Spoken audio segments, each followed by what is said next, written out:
Hi, I'm Joanne from New Zealand. Now these are some of the decorations for the felt Easter egg that I have embellished with buttons. These little wee tulips, I've put a tiny little button, well it's not a button, it's a little bead there, and stitched it through onto the back. This was done when it was finished because it's just too hard to be able to put it on and then stitch with the machine all the way around.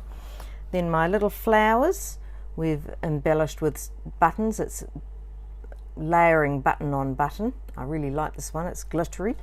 There's another one done on another little flower that's glittery and it's got a different button on the inside.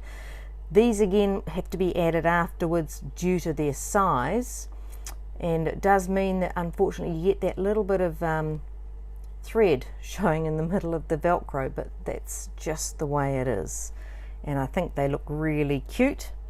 And so what I'm going to do today is going to show you how I make those. So what you're going to need to make these is obviously you need the pattern, and I'm going to be using the large circle, and you need to cut your large circle from felt, and then you need to trim that down and cut a piece of firm interfacing just a few millimeters smaller all the way around, as you can see I've done there.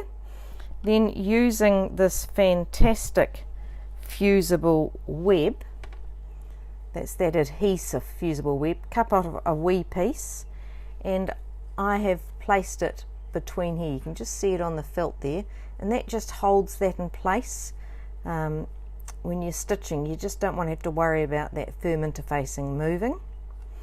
The next step when you've done that is to put that on your felt, position it on your felt backing, hold that up to the light with a piece of Velcro, so with a wee circle of Velcro, hold that up to light and position that Velcro so you get that Velcro in exactly the center of that circle shape, and take it to the machine and stitch that Velcro on. Now when you're stitching Velcro on, it's very important that you match the thread to the Velcro, otherwise it's going to look particularly ugly, that stitching. Then what you need to do is get another piece of fusible webbing, just a wee piece, position that on. I hold it up to the light just to make sure that that is positioned centrally to the back. I go and press that. Once that is pressed, you then stitch close around the outside of that circle. Once you've stitched it round, you then need to trim close around the outer edge. Just be careful when you do this that you don't put your scissors on an angle, or you'll end up cutting the back threads. I did that the other day on one wee piece, and the mending on it I wasn't too happy with, but take care that when you cut around the outside you keep your scissors upright. To do, or the last thing is you need to choose your embellishments, and what I'm putting on here is a pink heart, and on top of that a little white daisy, and it's going to look quite cute.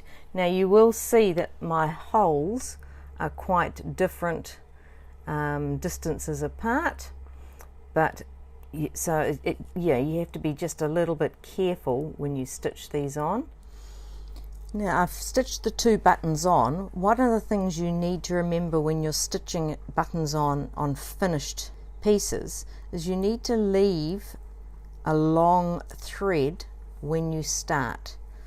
Okay, so I started with a long thread and I left it there, and then I went and sewed my two buttons on at the same time, and then I've got that long thread that I finished with, and then what I do is I tie a knot in here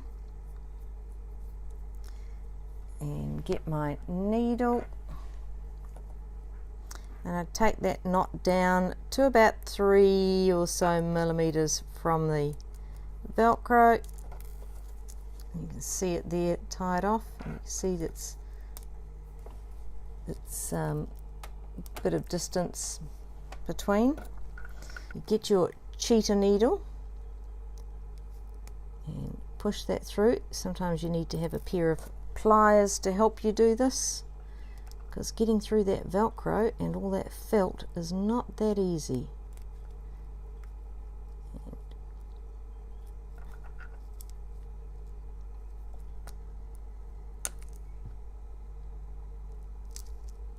Yep, it's come out at there, that's fine. And with the cheater needle, get the thread and pushed down. One more to go. All those threads are in there, and this is where I get my pliers onto my needle. Probably. And it's pulled all those threads through. There we go, nice little pop there, that's what I wanted.